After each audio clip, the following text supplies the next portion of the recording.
Welcome everybody back to the PHLY Sixers podcast.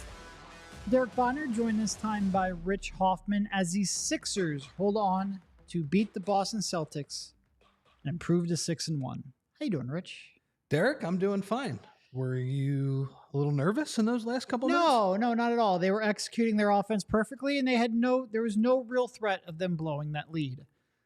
Look, I don't necessarily want to start this off by talking about the last few minutes because the last few minutes were not great. Joel Embiid obviously had that one huge monster turnaround fadeaway. Tyrese Maxey made some plays in the fourth, but they did struggle down the stretch. That being said, they did a lot good here against the Boston Celtics to get this win. The now Boston Celtics, who have lost two games in the span of really just about 24 hours. And the Sixers will, it's early. It doesn't matter.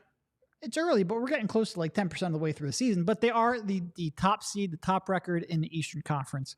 And this was really the game that I think a lot of us circled on our calendar to really have a chance to properly evaluate this team. And they had a good spirited defensive performance against the Celtics. Celtics did miss a lot of shots, but I thought the Sixers were active defensively. And you had two pretty big games from your two tentpole players. Embiid ended up with 27 points, 10 rebounds, 4 assists, and 4 block shots. Shot 10 for 20 from the field. And Maxey, after maybe struggling a little bit early, ended up with 25, 9, and 5, and had a huge fourth quarter. Where would you like to begin on this one? Because I know we have a lot to talk about.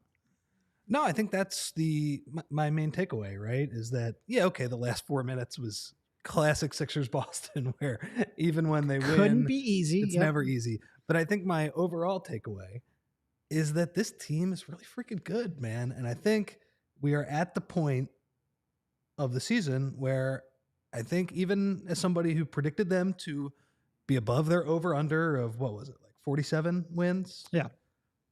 The expectations are raised now. You do not have this type of 7-game stretch and not raise them. Like, I just think the way the Sixers played tonight, they were better than Boston all night. And that's why, losing the game would have been such a disaster. But they played so much better than them. Yeah.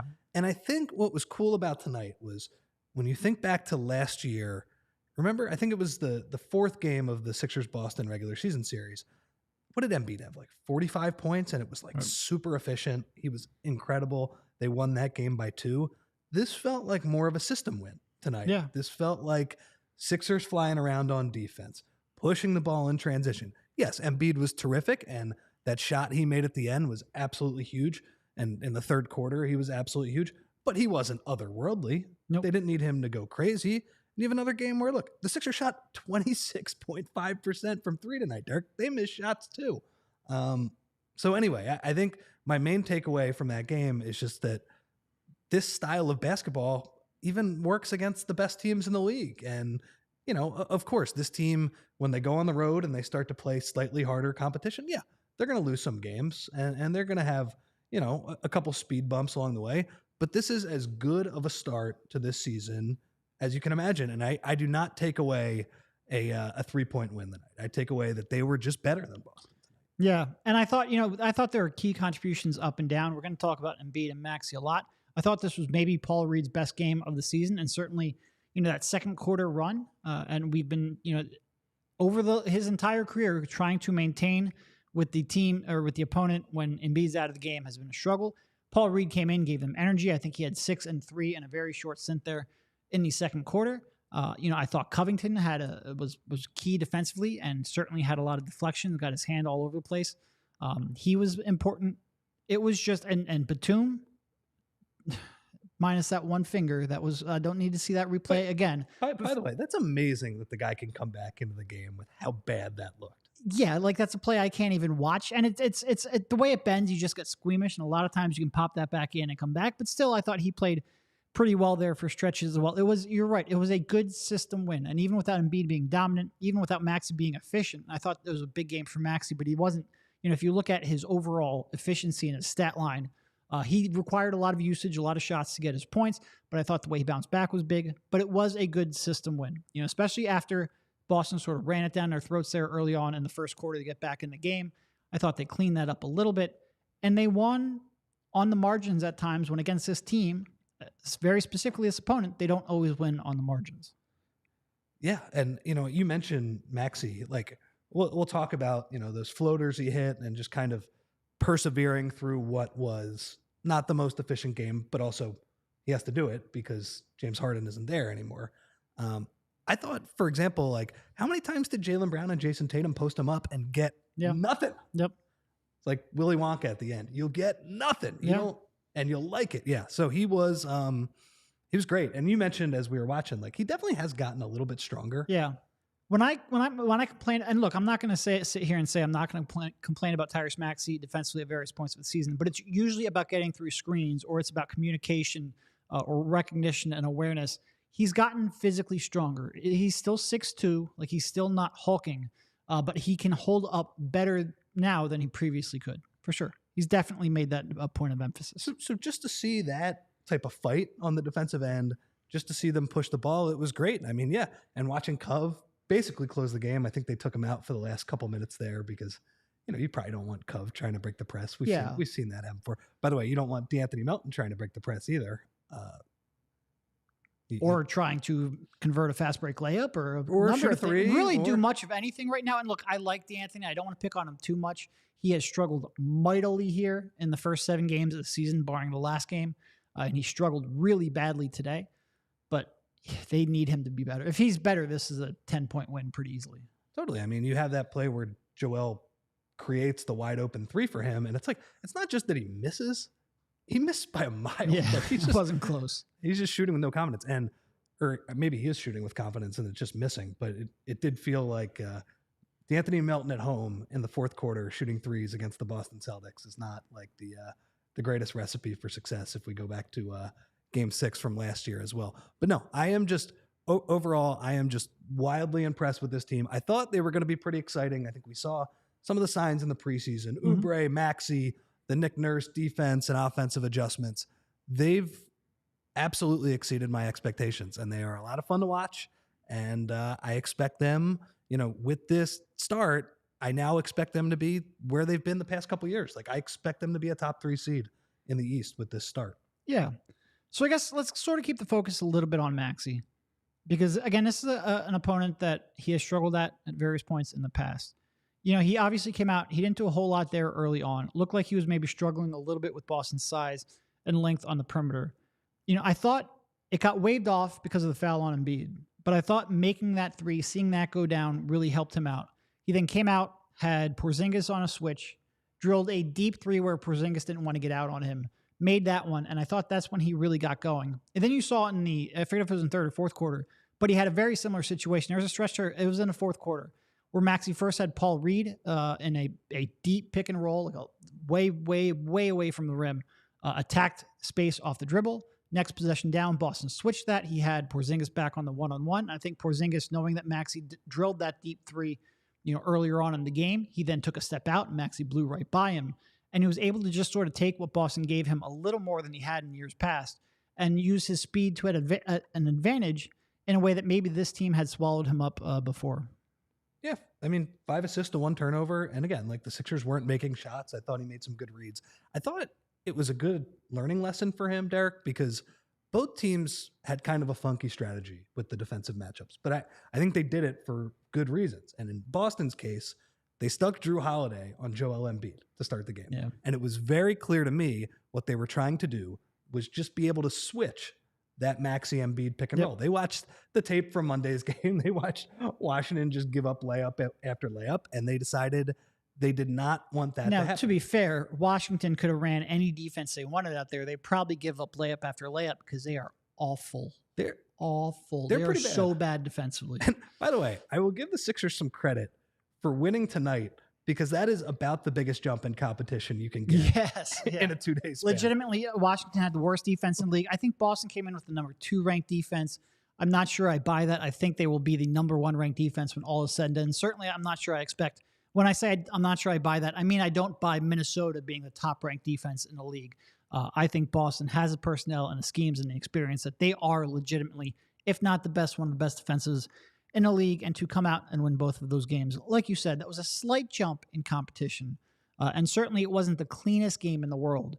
But for your 2 big stars to have very big, at least moments of the game, it was good to see. It's like the opposite of the Phillies. When the Phillies score 10 runs in a game, the next game th're going to score like 1 run. And Right. for the Sixers to not get too overconfident because they scored 1,000,000 points against the Washington Wizards, who, as you said, stink. Yes. And as we said for years, stink. Really just directionless, aimless. Like they finally trade everyone away this year when there's no Wemby in the draft, Awful. when the draft or the free agency class is kind of down, which we'll talk about a lot and have talked about a lot. They're just aimless and directionless. And I don't know why I'm getting on a tangent about the Wizards, but they deserve any bit of ire anyone can. That is an throw their way. unserious team. Yes. And the Sixers under Nick Nurse are a very serious team. And I think that's really cool that they did not get overconfident and they were ready to go against a team that is just going from 0 to 100 in terms of difficulty level. And they won this game. They outplayed them. But anyway, back to how Boston was defending Maxey. They wanted to switch that pick and roll. And I thought it was a good learning lesson because, like, look, the Sixers screwed up some stuff. Joel had those turnovers early in the game. It was a bunch of easy layups for Boston in transition on the other side. But I like Maxey kind of playing the cat and mouse. Like, there were a couple times where Boston tried to switch that screen. Yep. He saw it and he either sidestepped for the 3, he rejected it. Like, basically they were icing the pick and roll. I think that will be kind of a good film lesson for him to go back and be like, okay, that's what it's like to be the top option against a defense that is locked in and scheming to stop me and doing weird shit to take away me and Joel's strengths. And by the way, my strengths, because that didn't happen with James Harden. He was on the wing. He was running in transition. He was getting wide open threes. So I'm very high on him. Like, again, this, 11 of 27 from the field, that feels like kind of a rookie year stat line for him, where a lot of floaters look good. But I like 2 things from him: the perseverance and the fight. And that was both on defense and just continuing to take shots on offense. But I also just like that he got to see coverages. He got to see what it's like to be game planned against. So I think that's only a positive sign for him. Yeah, and he didn't, like, in the past and maybe playoff series or even previous regular season games, a game like that where he struggles, where they're throwing a lot at him, he might defer to James Harden. He might even defer to Joel Embiid. He doesn't really have that luxury right now. They don't really have all that many players going to create their own shot. They rely on him more than they ever have in the past. And he responded. And was he perfect? No. He did end up with 5 assists and 0 turnovers. Being able to handle that pressure and not make mistakes is a good sign. But like I said, he just persevered. He found ways. He found counters. He found out what was working, and just attacked that in a way that he didn't always do that. Like, again, I feel like in the past, especially against this team, if he comes out and he struggles, you sometimes end at the end of the game and go, man, I really wish Tyrese would have had more than like 12 shots or something like that. He found a way to get it done today. It was real good. A real good game. Yeah, I'm very encouraged with him. I am a little worried about how many minutes he's playing on a nightly basis. Oh, sure, but like they don't have more than 1.5 people who can dribble. It's a fair point, as Brett Brown would say. We had the Spurs Knicks game on the other TV next to us. It's a fair point. They don't have anybody else who can really create offense, and I don't know. They're gonna have to find a way to scheme out of that. Now, the positive side of that, because they don't have another guy who can dribble, they have loaded up on wings, and I do think defensively, I've never seen this many wings. It's amazing. It's this much size and athleticism on perimeter. It just doesn't happen in Philly. And Nick Nurse has them flying. Like, of course do you think it's fair to say that they definitely sell out to take away the rim? Oh yeah. Like when you see Joel, if the other team successfully slips a screen or something like that, you see Joel coming off that corner guy hard, even if it's Porzingis, like just flying off that corner to try and block the shot. But the other thing is there's 2 other guys doing that too. And, it's a little bit of a risky strategy, but it's really worked for the Sixers so far. Jaylen Brown certainly found trouble with it. So yeah, again, I cannot keep singing my praises for this team. This is a terrific win, and just this start has been way better than I expected. Yeah. No, it really, I mean, we talked about it, I feel like all preseason, where you had Nick Nurse's scheme and the consistent aspects of his Toronto team, the identity of his Toronto team. How would that look when he got to Philadelphia? Now, look, he ended up having a lot more wings than I think we thought when we were talking about this. But they have been very active. They've been very active in transition. I do think, we talked about Maxey maybe bouncing back from maybe some of his early game struggles, being able to get out in transition and get what I'll call easy buckets, even though he's flying at 100 miles an hour and contorting in ways where the layups aren't actually easy. D'Anthony Melton wouldn't even hit the rim. But for Maxey, those layups are pretty easy. And to get those buckets and get his confidence up, I think that helps Tobias as well. We'll get into Tobias in a little bit. But getting out in transition, it does more than just generate good looks. It also, I feel like, gives players confidence even when they might be struggling early on. Did you see the one layup Melton had where he tried to take Horford off the dribble? And the only reason, I think he was trying to go 1-on-4 against the Celtics in transition. And the only reason the ball went out of bounds to the Sixers was Melton hit the bottom of the backboard first, which took a weird deflection and Horford blocked it out. Otherwise, that has no chance of going in. It's really, I really like D'Anthony a lot. Like, he's a good player. I think he will be useful. He might have to end up going to the bench, but it's a really tough spot for him right now. And he's been tough to watch. He's been real tough to watch. All right. We have a couple of quick notes here from a couple of our sponsors, including a new sponsor here from AG01, the daily foundational nutrition supplement that supports whole body health. I tend to be very rushed in the morning, wake up late, slow to get going, and that tends to cause my diet to suffer when I'm rushed and trying to run out the door. Breakfast is easily my least nutritious meal of the day, so I've added AG1 to my morning routine so I can make sure that I get the macronutrients I need to kick my day off right and make me feel like I have everything I need to cover my nutritional basis and win the day. We're around athletes every day, and all great athletes have one thing in common. They take care of their bodies, and a huge part of that starts with optimizing whole body health. A lot of them also drink AG1, which is why I'm a huge fan. With every daily serving, I'm setting myself up for success with 75 high-quality ingredients that give me key daily nutrients and support energy, focus, strength, and clarity. It's a micro habit that delivers macro benefits and helps just about everybody take great care of their health every day. It also costs just $3 a day, which I like. If a comprehensive solution is what you need from your supplemental routine, then try AG1 and get a free 1-year supply of vitamin D and 5 free AG1 travel packs with your first purchase. Go to drinkag1.com/PHLY6ers. That's drinkag1.com/PHLY6ers to check it out. Also want to tell you about Hero Bread. And again, I feel like, when I'm rushed is when my diet gets the worst. So I'm trying to get back to making more of my meals before I leave so I don't end up at fast food establishment every day, which I feel like has happened more often than it should since starting here at PHLY. And one of the ways that I've frequently been doing that is trying to find low-carb bread. I like to eat a lot of sandwiches, a lot of tortillas and whatnot. Low-carb bread has been a real key. So when I got Hero here, I wanted to make sure I tried it out. Put in an order, get Hero Bread almost every day. It's great because not only do they have bread, but they have tortillas, burger and hot dog buns, and more, and they'll deliver it directly to your joy. You can enjoy all the taste without the guilt. The bread is fluffy, delicious, and flavorful, high in fiber and low on net carbs, with fewer calories than the leading national brand and 5 to 10 grams of protein per serving. And you can either place a one-off order or set up a subscription, so you can get Hero Bread delivered to your door every 2 weeks, every month, or whatever you need to make sure you're stocked up and ready to go. Right now, Hero Bread is offering the PHLY fam 10% off their first order. Just go to hero.co and use our code PHLY to save on Hero Bread today. That's HERO.co to save 10% today. All right. You mentioned it a little bit earlier. Boston came out with a unique strategy defending Joel Embiid. Had Drew Holiday on him right from the jump. And like you said, that was entirely so they could switch any ball screen with Maxey.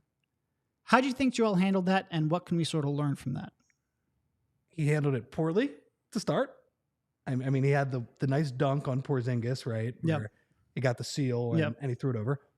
But it got pretty ugly for a few minutes after that. It felt like Boston was laying the ball in for a couple minutes there.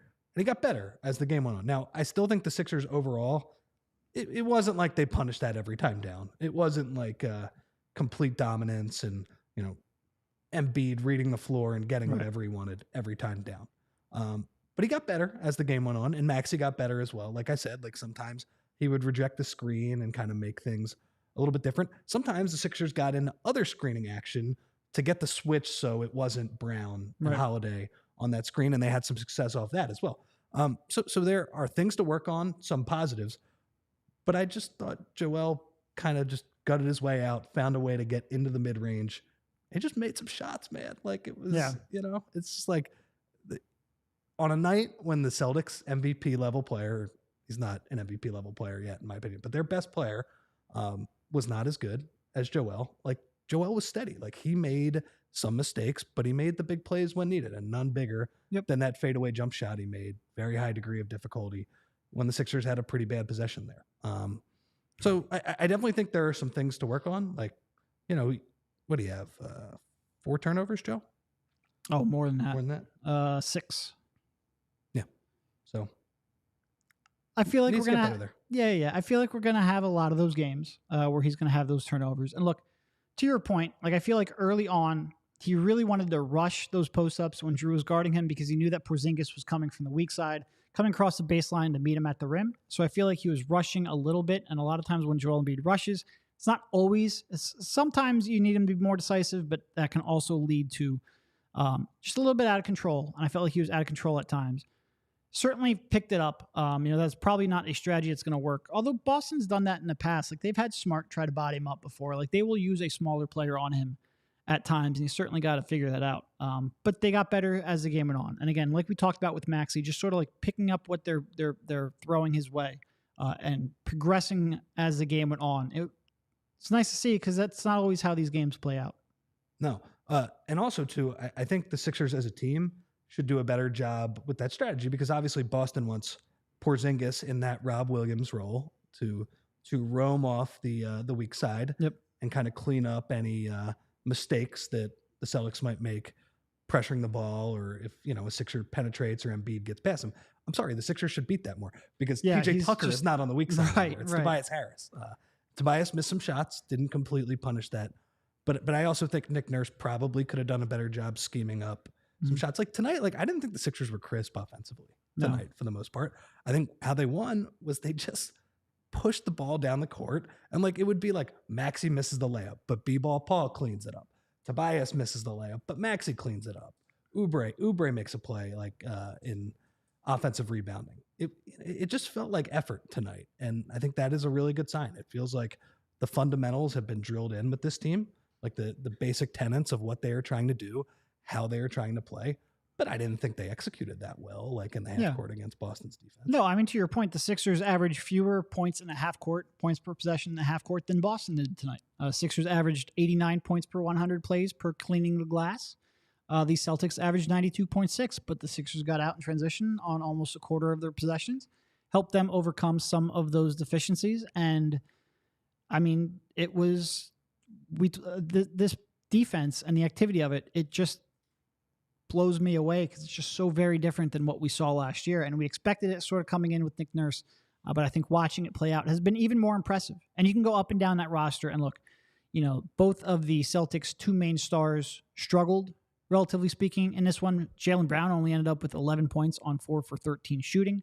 Tatum, 16 on 6 for 14. The Celtics aren't going to win very many games when they do that. Neither star necessarily shot well from 3. I do certainly think the back-to-back probably played, or the travel probably played a little bit into that.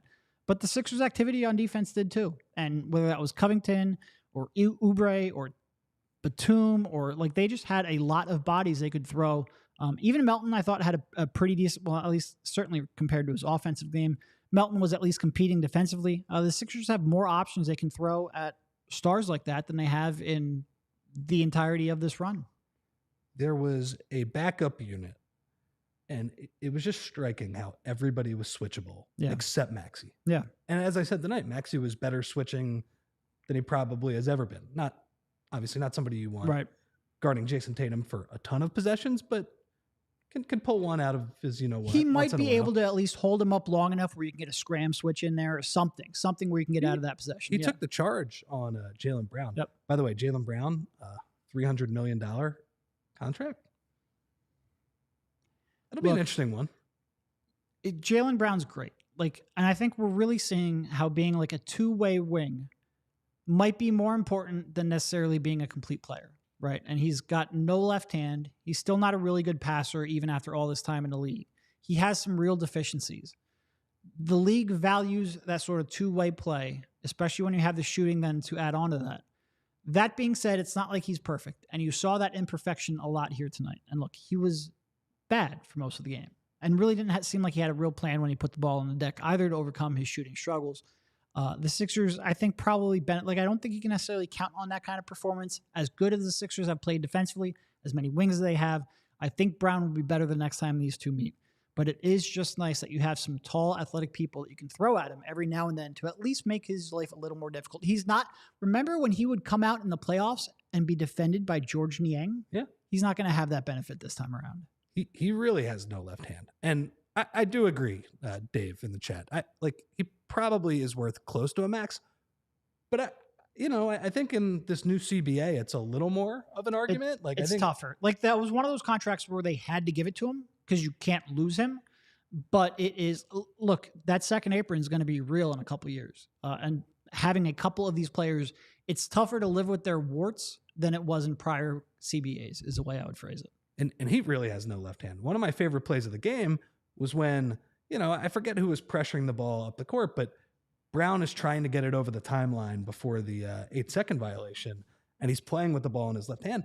And Paul Reed just decides to pressure him and picks him, and I think he deflects it to Maxey, who throws it over the top for a Reed dunk. I thought that was one of B-Ball Paul's, that was just a really smart play by him, and I think, it was a great B-Ball Paul game. Like, we talked early in the season about how, he looked out of rhythm. He wasn't making the type of deflections, the type of chaos plays that the Sixers have come to count on him. I thought he was excellent doing that tonight. Yeah. And it's being brought up in the chat. Money Mar specifically is bringing it up. I do think Covington he's like, it's really easy to probably overlook him. Ended up playing 15 minutes, only had 5 points. Another guy who doesn't really have a left hand, but having his size. Doesn't have a right hand either. Yeah, that's a fair point. As Brett would say, it's a fair point. But his activity on defense, his ability to pester ball handlers, his ability to, get deflections and just cause people to think about every pass or dribble that they make. I thought he was pretty key tonight as well. When Cov made that three, I think what that put the Sixers up 10 in the fourth quarter.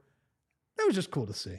Just nice to see Cov back making plays for the Sixers, back deflecting basketballs. Although, people always look, there are definitely people in chat right now who probably can't stand Cov. Can't stand him from his previous time with the Sixers. Probably aren't familiar with our stance on Cov dating all the way back to when he came up with the team. We will probably appreciate what Cov brings. I don't know how big of a role that's going to be. Like, he's probably not going to be starting. I assume that's going to be Batum eventually. Although with Melton, we'll see what happens there. I don't know if that's going to be for 15 minutes a game or possibly more, but I think Cov is going to add value to this team for sure. I tend to think with Nurse's defensive system, will play into Covington's strengths. Number one, because there's always going to be help at the rim. Like, the Sixers are going to sell out on the back line. So if Covington does get beat, obviously, I think most people know this, but Cov's issues are moving laterally on defense, right? And I think hasn't gotten any better since he left either. No, I'm sure he's probably even a little bit worse. But the Sixers are not really asking him to guard Jason Tatum one-on-one on an island like they did in, 2018? Yep. Tatum's rookie year. That didn't go so well. But in a system where he both has help on the back line and the Sixers also, have chances to deflect passes. Yeah, and Nick Nurse is just going to send everyone from the wings to dig down and help him out anyway. He's great at that. Yeah. He's great at that. So, I don't know. I think it's pretty cool to see Cov back. And, is he going to be in the playoff rotation? I can't say I know that right now. I can't even say he's going to be on the team. There's one massive trade still to come, we assume. So it's hard to say anything right now. But I don't know. I always really enjoyed Cov. I think he's a great guy. Jonathan in the chat saying D'Anthony meltdown. That's a tough one, but you're not wrong so far. No. look, just as somebody who has covered Cove and just enjoys the story of a guy who came from the G League and worked his way into an NBA player, it's cool to see him back in Philly. Yeah, and I agree with you. I think with Nick Nurse, he's going to be in a system that's going to help him more than maybe some other ones were. Just his ability to help, his ability to rotate and recover. The open 3-point shots he will get in transition, and Cove has never been shy about shooting three-point shots in transition. I think it's going to play to his strengths a little more. And again, I think Cove has taken a step back here over the last couple of years, although his shooting numbers have still been okay. I don't think his defense is as good as it previously was. And I think a lot of people probably thought he was overrated defensively in the past. I disagree with that. I think his team defense has always been very valuable, but I do think he's probably taken a step back. But when you're talking about a guy who might be playing 15 to 20 minutes, maybe 25 minutes if he's in the exact right spot, I think that is something you're going to be able to live with. But we do still have to see, like, how does Batum look when he gets a chance to really play? What's the next trade that's going to happen in February that I think we're all sitting here waiting for? A lot will change, but I'm happy to have Cove back. I agree with that. I agree with Mar. He made a layup, but he also got blocked on the possession before, Yeah. which is great. But look, I like the identity that backup unit. Like we talked last year about, okay, with B-ball Paul, like, can you find a switching group? Can you find a group that can play chaos basketball? And I think they're building something good here. Yeah, no, I agree. All right, one more quick break with Game Time, and then we will continue talking about what was a really good, if maybe a little bit, might be a little bit heartburn here in the Philadelphia area. Still a good win. And look, I think you're going to want to get down to that Wells Fargo Center. Like, that place, I wasn't there. I was there pregame. I wasn't there for the game. It looked like it was rocking. And if you're going to want to get down there, Game Time is a place you're going to want to check out. Buying tickets to your favorite events shouldn't be stressful. Game Time is the fast and easy way to buy tickets for all sports, music, comedy, and theater near you. With killer deals on last-minute tickets and their best price guarantee, you can stop stressing over the tickets and start getting hyped for the fun you'll have. Game Time is the place for last-minute ticket deals. Forget planning months in advance. Game Time has deals on tickets right up to the day of the event. And the Game Time guarantee means you'll always get the best price. If you find tickets in the same section and row for less, Game Time will credit you 110% of the difference. It's the fastest growing ticketing app in the country for a reason. Get images of the seat before you buy so you know exactly what to expect when you arrive. And you can buy tickets in a matter of seconds. 2 taps and you're set, with tickets sent directly to your phone so you never have to dig through your email. Snag the tickets without the stress with Game Time. Download the Game Time app, create an account, and use code PHLY for $20 off your first purchase. Terms apply. Again, create an account and redeem code PHLY for $20 off. Download Game Time today. Last minute tickets, lowest price guaranteed. I guess just a real quick question here. What do you think they do with the starting lineup? Do you think he keeps Melton in here? How long do you think this will last? Who would you go to if you did want to make a change? Like, I don't think there's necessarily an obvious solution here. Melton was sort of like the guy that you counted on. You said, all right. You thought it would be Oubre would be the guy that would Nick Nurse thought it would be Oubre would be the guy to go back because he said Oubre's a temporary sort of solution here, or short-term solution, I think is what he said. And when you look at it, it's like, do you want Batum and Oubre both? Like, that just seems like a little, I don't know. I mean, it's not like Melton is giving you a lot, though. No. Is the thing. But if you projected what Melton was last year, I think he would be the starter, right? If you expect that he will get back to where he was last year. Yeah, I think you would want him to guard the other team's guard, right? Like the guy who's kind of the pick and roll operator, he would get that assignment. That said, I really like Batum, man. I think Batum, as far as being a fifth starter and being a guy who's a connector, a shooter, hopefully he can still shoot with that busted finger. Yeah. But I don't know. I just really like him working. Yeah, I just think he amplifies the other players. And, so I have some hope for him. But you're right. Like, Melton has been so bad that I think it's a legitimate question for now. Because, like, maybe you can get his confidence up by bringing him off the bench.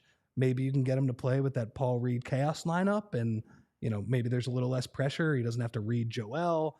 He doesn't have to worry about getting him the ball. But I think ultimately DeAnthony's just got to start playing better. Yeah, and I think that's probably, like, I'm still not ready to completely push the panic button. I'm probably going to be slower on that than most people would, but it has been so bad. And Batum, I think, is such a good connective piece, and Oubre is playing above his head. That is probably, at least, I would just like a little more, we talk about Jaylen Brown not having a left hand. Well, Oubre's always going to go one way as well. It's a different way, but he's always going to go to his left. You would like a little more ball handling than maybe Batum and Oubre on the perimeter would give you. Maybe it's the right lineup because you can lean on Maxey so heavily. But DeAnthony's just got to play better. And he has always sort of like been a little better as a coming off the bench than he has been as a starter. In 119 starts, he's shooting just 39% from the field. Now, a lot of his shots come from 3-point range, but still, like he has struggled to sort of maintain that effectiveness when given a larger role over time. I think he probably tries to do a little too much off the dribble, do a little more in their half-court offense when he's in the starting lineup than when he's coming off of the bench. And I don't necessarily know why, because I feel like with a Embiid, Max, and those are his career stats, with an Embiid Maxey lineup, he should be able to settle into a fourth or fifth option sort of role. He should be playing better. He's just got to and even when I watch him now, it's not like when he's with that starting lineup, I don't think he's getting bad shots or shots he can't make. He's just way off. Like he had 1-3 early on where he shot it it looked like it was 2 feet too deep. It was real bad. It's one of those when we're covering the game and we're sitting behind the basket, it's like out of his hand. You're like, oh no, is that going to hit the shot clock? Is that going to hit the side of the backboard? On those type of plays. So yeah, DeAnthony is not playing up to par. Okay, here's an overall question I have for you. I'm looking at the schedule right now. At Detroit, 2 at home versus Indy, and then it's versus Boston again. First off, I think it's very ironic that because of the Harden deal, these Boston games have not been marquee games. They're not putting it on national TV on opening night. This was just a 7:00 game on local television. And it's ironic because the Sixers are now worthy of those national games. But how many wins can they run off here? I'm looking at Milwaukee tonight is struggling with Detroit. I know they were 4-2 coming into that game, but they have not looked good at all. And they have 2 in a row against the Pacers coming up here soon, right? Yeah. And those games will be fun because the Sixers right now love to run, and Indy loves to let you run. That will be you could see a 150 to 140 score in those games. And then they're at Atlanta and Brooklyn. I guess my point though is if they are going to be this good to start the year, they have a chance to run off a ton of wins and really create a lot of separation from teams that I think maybe even if I am giving them the benefit of the doubt, like a team like Milwaukee, a team that I think might be there at the end of the season, like Milwaukee, they can create some real distance from these teams. And I was not expecting this Sixers team. It's not like they're a finished product, but I was not expecting this level of competency to start the year. Yeah. No, I mean, for a new coaching staff, a bunch of new pieces, a midseason trade, not knowing whether or not you're going to have James Harden or not, come out and be this consistent. And even that one game they lost was a 1-point game to the Bucks, and maybe the Bucks don't look as good right now as we expected them to, but they have handled a lot of changing pieces as well as you could have possibly imagined. You give a lot of credit to Nurse for sure, and also to your 2 tentpole players in Embiid and Maxey. Just real great consistency. Speaking of another out-of-town score, Brooklyn 100, Clippers 93, James Harden 12 points, 8 rebounds, 5 assists, minus 15. Okay. It's been quite a start to this trade. Do you think they keep Russ in that starting lineup? I don't know. It seems like as we have come to learn from covering the NBA for a long time, it's not as easy as, okay, this doesn't make sense positionally. Guys who have the reputation of being starters do not like being taken out of that starting lineup. I mean, even Tyrese Maxey last year in a move that I thought was okay from Doc Rivers, just in terms of experiment and kind of see. Did you listen to him on the JJ pod though? Yeah, he did not like. And remember when Doc brought that? I don't remember. I mean, we have a great game to talk about. We could tell that last year. His comments, as it was happening. Doc came out and he's like, "Oh man, this was Maxey's idea. Maxey wanted to come off the bench. He brought it up to me." True. That wasn't true. And why would you lie about something that's so easily proven wrong. And B, that doesn't matter. Like if Maxey doesn't like it, then don't lie and say it was just wild. It was wild. And you're right. It was obvious right from the start.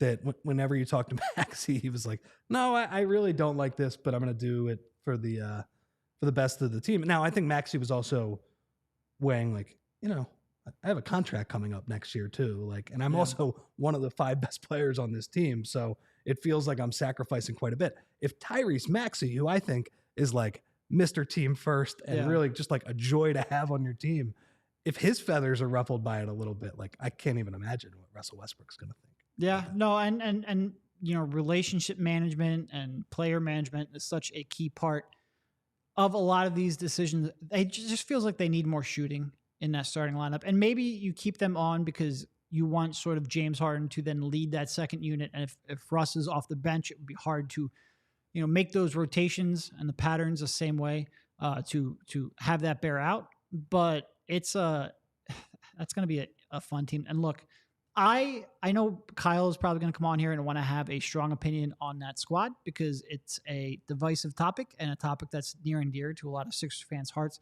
I don't know if I necessarily want to judge them too quickly. That's a massive change that they've got to try to incorporate on the fly. And a player who hasn't, that was his first game here the other day.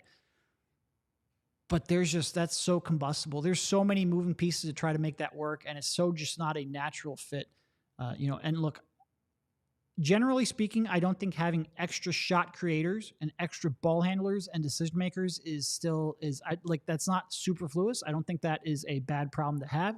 The real struggle is the fact that neither Kawhi nor Harden want to take a catch-shoot jumper. And when you're off ball, you have to still provide value. How are you going to make that work? It's going to be, just as a unbiased basketball fan, I think that's fascinating to watch. And as an invested Sixers fan who's rooting probably for the Clippers' demise, that will be real fun. The one thing that is going to be true is that let's say the neutral fan, just the fan of NBA basketball that doesn't really care about the Clippers or the Sixers or maybe a Celtics fan might feel differently. The average fan is going to root hard for the Sixers and they're going to root against James Harden just because he is asked out from 3 separate teams. And the Sixers are kind of winning with effort and smarts and playing hard and all of those things. So I will say, if this trend continues, the Clippers are going to hear a lot about it. And the Sixers are also going to become America's team. I saw Bill Simmons was tweeting about it. I think he tweeted something along the lines midway through the second quarter. He was like, it was easier playing the Sixers when they had one guy who didn't care about breaking a sweat the entire game. And I do think a lot of people are going to look to dunk on Harden if this does continue. And I will say the one difference when Harden came to the Sixers, that was cinema. That was beautiful basketball right away. I mean, that first weekend I was on the road for both of those games. Yep. In Minnesota and MSG, that was a party, man. Yeah, and that was pre Rudy Gobert Minnesota when they were a train wreck defensively. You had Towns trying to anchor a defense. Ant was that his rookie season? I forget, but they were just a team in disarray defensively. And Harden specifically and the Sixers as a team picked them apart. Then they had 2 against Minnesota, 2 against the Knicks, and they just tore them apart. Didn't necessarily find that stride after that, but Harden's lost a lot of goodwill, and when you ask out from 3 separate teams, I think that's going to happen. But it'll be fun to watch. Bring this back to the Sixers because we are a Sixers podcast. Tom the Cat dropped us a super chat a little while back. He says that Daryl was on the Ricky, said a dream player might become available, but not likely that we get him. He wants to know who that player is. And I feel like we're probably not going to have a great answer for that, but I'll let you start off with that. The dream player? Yeah. I don't know. I guess I've just been focused on the realistic players, whereas Donovan Mitchell was kind of the high-end guy. And in all honesty, I think that Daryl, when he says that, I'm sure he has targets in mind. I'm not sure he necessarily has a specific player in mind because you just don't know what's going to happen, who's going to panic, what stars are going to get frustrated. I think he's probably speaking more to a general belief that something will happen and stars will become available because that is pretty proven over the course of the NBA. So he feels like in the next couple of months, something will happen that we're not predicting. he wants to be ready to pounce. I think he's probably more speaking to that than necessarily trying to, again, I'm sure he has his targets that he's watching closely, but I don't necessarily think he's trying to hint at a certain player. Just a general concept is sort of how I would answer that. One other thought for you. We can get into the last couple minutes of that game. Feel like Nick Nurse has generated a lot of goodwill. Sure. That looked like the Sixers of old. Oh, the end of game? Yeah, that wasn't great. Yeah. That looked like something I had seen with previous coaches and something he looked unable to stop. I mean, I think they went on like a 10-0 run in like 55 seconds. I think the Sixers did absolutely everything wrong. He let Melton try to break a press, which wasn't great. I want to give a shout out to one of our other. We've had a lot of Liberty Ballers colleagues that we've mentioned here or had on the show over the last couple of days.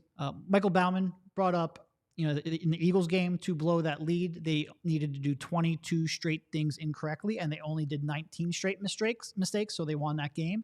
The end of this Sixers game felt a little bit like that. Yeah.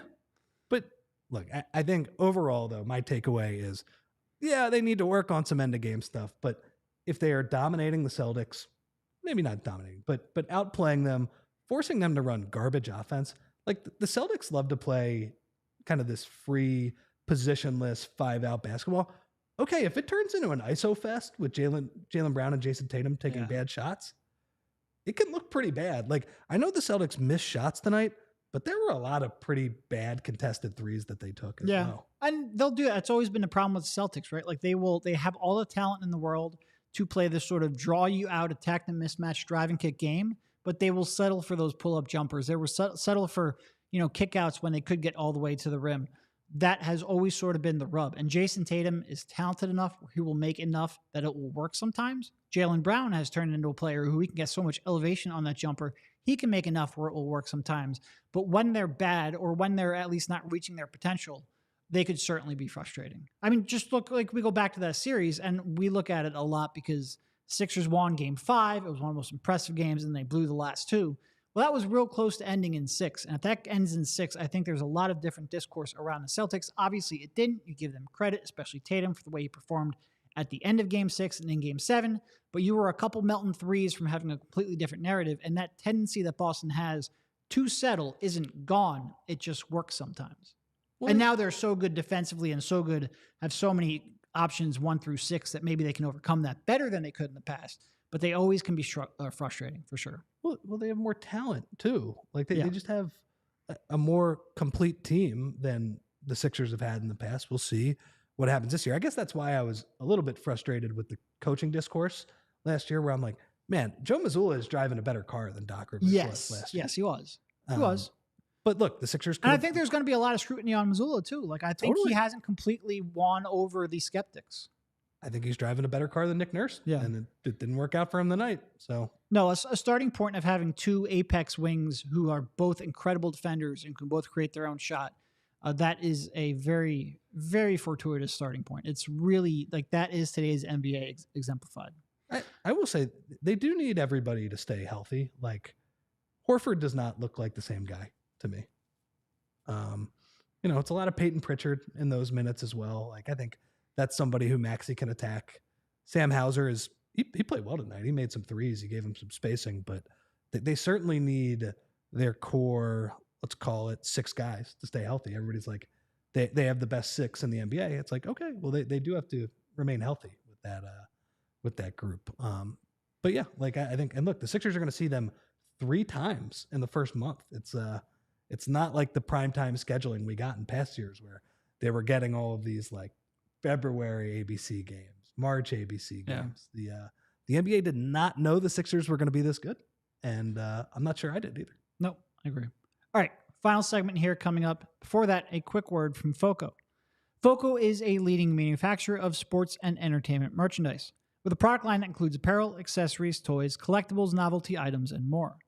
It's the best officially licensed gear for all sports and fandoms. And with it now being football and tailgating season, it means that overalls, hoodies, hats, sunglasses, bags, everything you need for a game, FOCO has. And FOCO has hooked PHLY up and provided awesome pieces for our sets.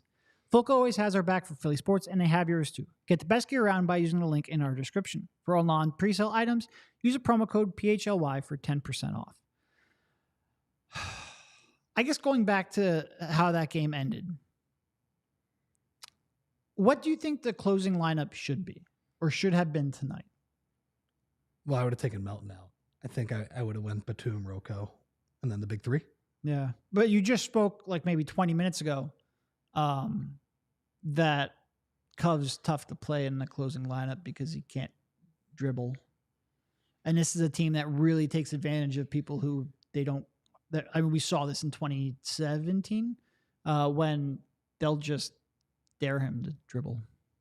Yeah, I mean, I think that would be the lineup. I mean, I've really enjoyed some of like the off-ball switching that Batum and Rocco have done. Yep. And I've been impressed that they're doing that because they've been here for what, like 4 days in Batum's case. So I'm very excited to watch this team evolve defensively because it really feels like we're watching Nick Nurse Toronto, like we're watching chaos basketball. We're watching just with an elite rim protector and some real demons in like even Toronto when they got out in transition. It's not like they have a bunch of creativity or a guy like Maxey who could really just be a one-man fast break. Maxey is completely unique. Embiid is completely unique. Two players that Nick Nurse has never had, and two players that in very different ways can sort of play off of the chaos that a Nick Nurse defense can generate. It feels like they're actually able to impose their will on teams defensively. And I don't think that's something we've seen since maybe 2020, 21 was like that when Right. Ben was playing great defense. It feels like they are forcing Boston to play the style of offense that they want them to. So that's great to see. And I think Nick Nurse above all deserves credit for that. Yep. No, it was a real great, look, I'm one to always say it's early. It's game 7. It's November. It's one game. Can't read anything into it. And I still look, if Sixers play Celtics in the playoffs, I'm not going to sit here and say right now I would make them the favorites. That would be crazy talk. I think Boston is an incredible team. But they just have so many different ways to win and to compete and to make Boston's life difficult that they never had before. And part of that comes down to coaching and Nurse's schemes, generating easy points in transition, really forcing turnovers. Part of that comes down to just having a deeper team. And part of that comes down to the fact that Tyrese Maxey has taken a huge leap. And again, statistically, this was not a great Maxey game, but the way he was able to react to what was going on in game and be, an impact player when they needed him down the stretch, it was really encouraging to see.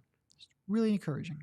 There was a good question by Lucas in the chat too, that he was talking about how the Sixers assistant coaches last year had a pretty good reputation, and they did, right? Sam Cassell, Dave Yeager, Dan Burke, and he asked kind of what the difference is this year. I don't know. Like this staff is not as highly regarded. I know Rico Hines is very highly regarded for his player development and his kind of working with individual players. I think that was along the lines of what Sam Cassell did with Tyrese Maxey. I don't know, man. I think it's just Nick Nurse installing a system, and it's kind of, he deserves the credit for it. But certainly, like guys like Yeager and Burke were very highly regarded last year.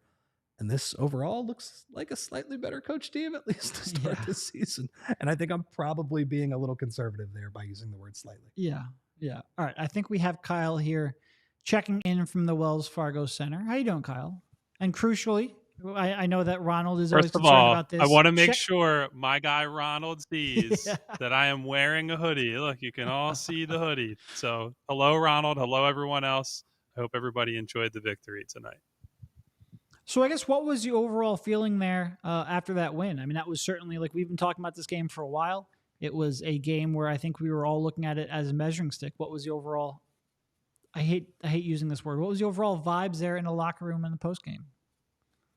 I mean, I think there would have been better vibes had they closed that out the way they should have instead of melting down and nearly giving the game away. But I think Nick probably summed it up best when he said we probably have about 40% of our defensive concepts installed right now.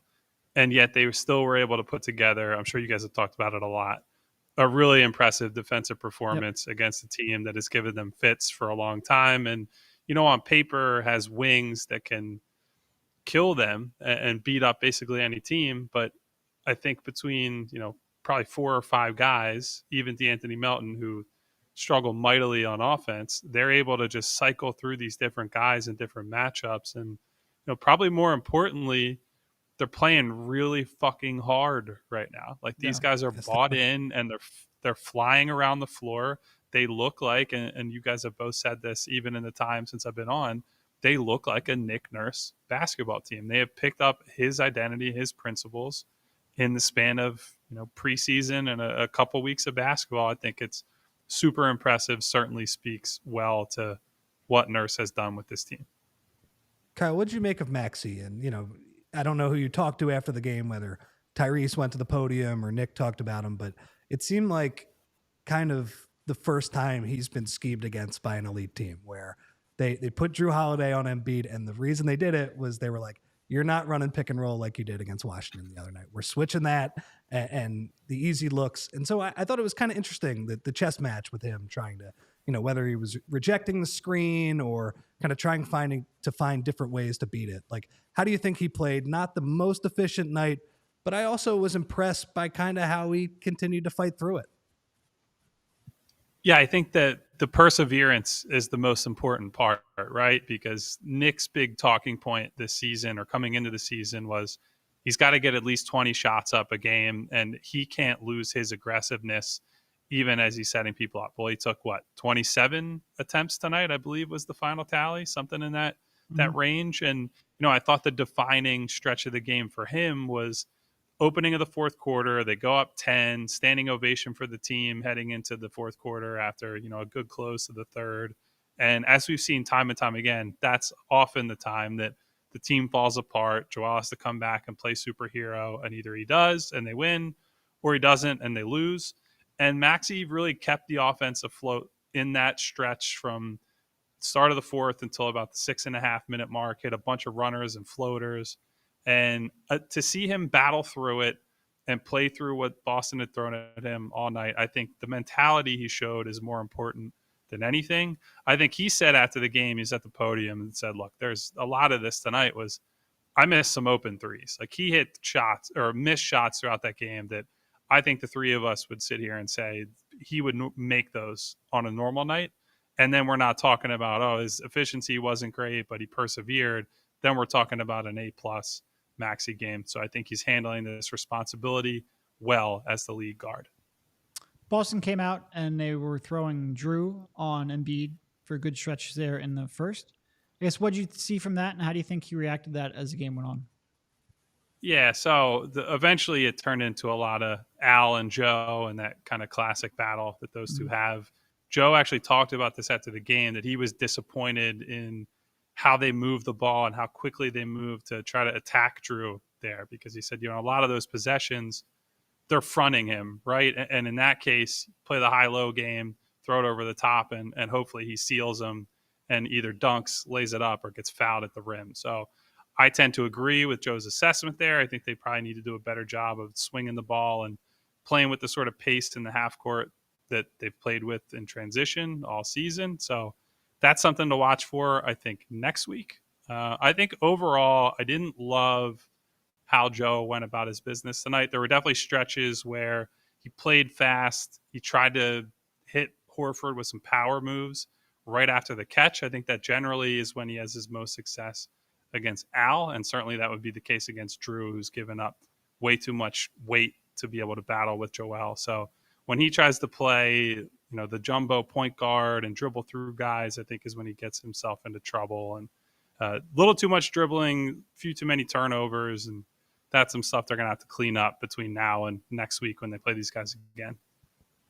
He had 6 turnovers. I would say 3 of those were just horrible possessions where the process was just bad. He was just pounding the ball and like late shot clock. He had no idea what to do.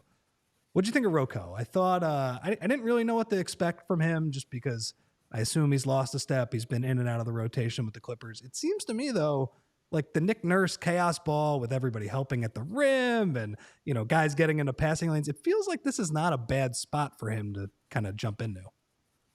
Yeah, I think the three of us had a front row seat to see that Rocco is not a lockdown one-on-one type guy.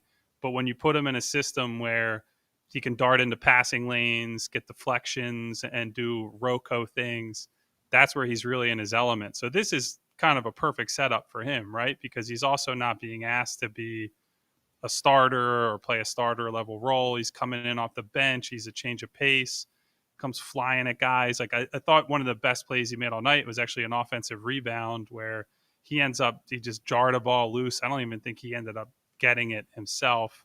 Forget who scooped it. And then he relocates, hits a three by flashing out to the perimeter. Sorry, I'm always like getting my eyes taken by people walking around here in the Wells Fargo Center, which is always a fun experience. But yeah, I think I've been impressed by how quickly Cove and Batum have embedded themselves in the rotation, despite the fact that they know very little of the base concepts and everything that's going on. I think Nico said at his locker tonight that he's kind of playing off of instinct and figuring out on the fly, and that a lot of this is just as simple as they're all playing really, really hard on defense. And, you know, if the offense is going to be a work in progress, that you can make up for it with effort everywhere else. In that godforsaken bit that you make me do every week, you mentioned that DeAnthony Melton was trending down. Certainly did not trend up in this one. What do you make of his struggles? Is it reason for panic yet? And is there any hint that they could make any kind of change? I mean, I think they kind of have to keep playing him for now. I think the philosophy that Joe and Nick and the rest of these guys have preached is we're not going to tell them to stop shooting and to stop doing the things that they want them to do. It's a thing you kind of have to live with and play through for the time being. And the other part of it is if you pull DeAnthony, who I do think has been, at least tonight, was very good defensively, along with the rest of these guys. He's an important part of that identity that they're building on that end. If you take him out, I mean, the other options are not great in that spot, right? Like if you're going to close with a Batum-Harris combo, potentially, I think Nick actually hinted at that tonight, that's probably where they're leaning over the long term. That would be you take Nick out Nurse, DeAnthony. not Nico Batum. Yeah. Okay. Always have to figure that out. So if they're going with that combo, who do you put in there? Like Pat Bev, you're not asking to create off the dribble and has his own weaknesses. You can't really play Cove in that spot. That's just too much, 3-4 and really 4 type players there. So you just go down the list and every guy has some sort of flaw. They really need him to start shooting well because he cannot finish at the rim. There were some absolute disasters on layup attempts tonight, unfortunately. No, like Rich mentioned, one of those layups, the best thing you could say about him is that he hit the bottom of the rim or bottom of the backboard. And that was the best part of the layup. It was the only way it wasn't going to be a turnover. Yeah. It hit Horford's wrist because I don't think he was expecting him to hit the bottom of the backboard. Last one for me, Kyle. Have you, now that we're 7 games in here, it's been way better than I expected, even though I thought this team had a chance to be pretty good. And even tonight, last 4 minutes, bad, but they were the better team for, 44 minutes tonight. 100%. What are your expectations now with this team? Like what if we've had these 7 games, which is not nothing at this point, have your expectations changed slightly from the game 1, kind of preseason type stuff? I would say yes. And I think it's partially because I have not been super impressed with Milwaukee when I've watched them. And I think I think in the past we've taken it, they're just like a placeholder top 2 seed, right? Like you play Bud Ball with Giannis, you're going to win a shitload of games. And now they're in the bucket of, hey, we need to figure some things out. We're going to tinker. We're going to experiment. And I think there's an opening there where, maybe Milwaukee slides into that 3rd seed. I think because Joel and Maxey are kind of the bookends there and they're the stabilizing forces in so many ways, you might be able to sneak up into that 2 spot in the East. Like they've shown they kicked the shit out of all the bad teams they played, right? They played a shorthanded Suns team, took care of business. That's a laugher in the end. And now tonight, despite that final few minutes, I thought they pretty fairly outplayed the team that I think is the favorite in the East. So if we're evaluating based on what we've seen so far, Tyrese's growth, Joel's really good again, and they just have more depth than probably any time in recent history. As long as they're healthy, I think this team has a real shot to be top 2 seed in the conference.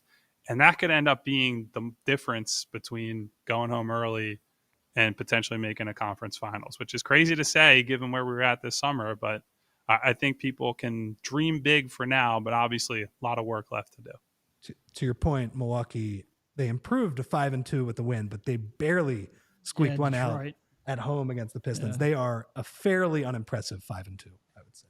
And just really, look, we all thought they would struggle defensively, but they've been brutal defensively. Last one here for me, Kyle, so that we can then let you go enjoy your birthday.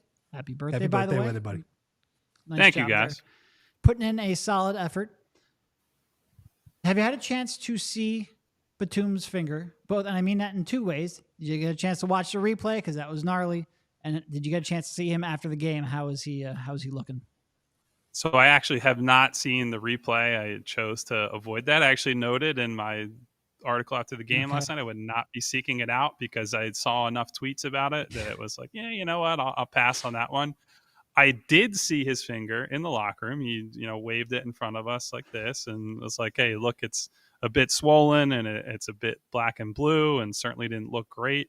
Didn't look as bad as people were making it out to be in the middle of the game. So well, you haven't watched go watch it if you want to see how bad it looked. It was no, thank you.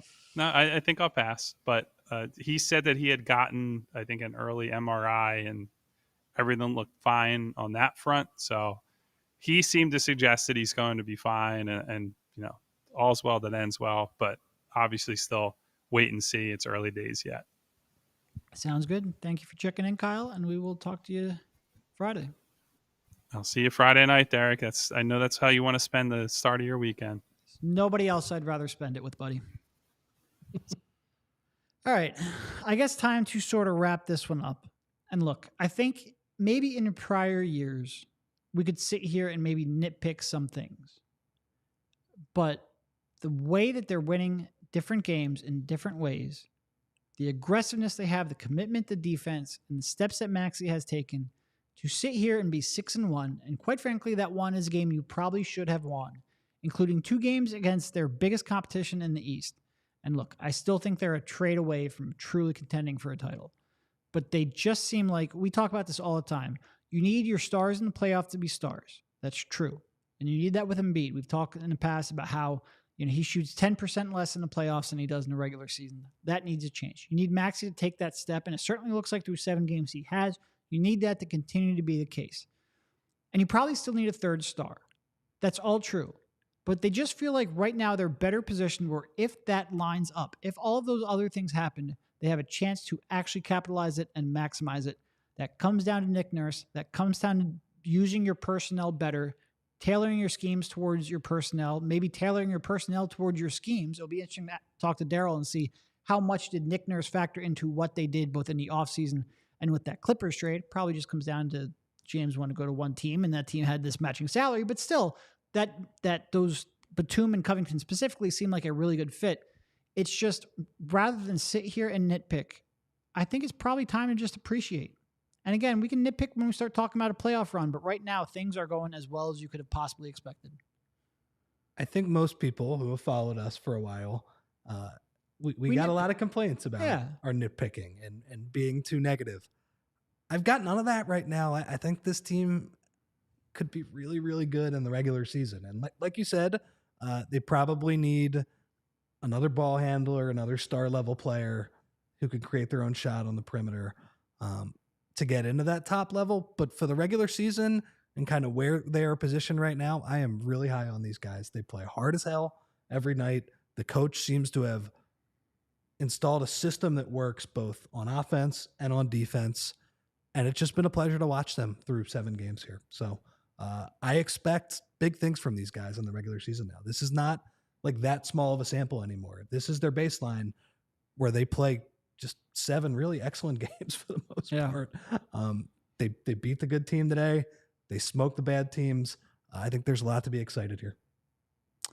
All right. I think that's probably a good place here to cut it off. Make sure you go read Kyle's article over at allphly.com. Make sure you go subscribe to Rich's daily newsletter so you can get his thoughts on not only the Sixers, but all of Philly sports. Thank you for everyone in the chat for joining us, from Money Mar to Ronald. I know this is sort of Kyle's thing, but I'll fill in when he's not here. From Money Mar to Ronald, Brian, Bob, Alan, Lucas. There's too many of you to name, but It is great to see everybody active in the chat. If you're listening and not already subscribed on YouTube, be sure to do that.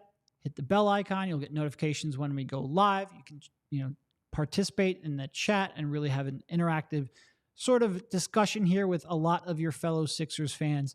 Great start to the season. Great game here tonight. And I'm very excited to look.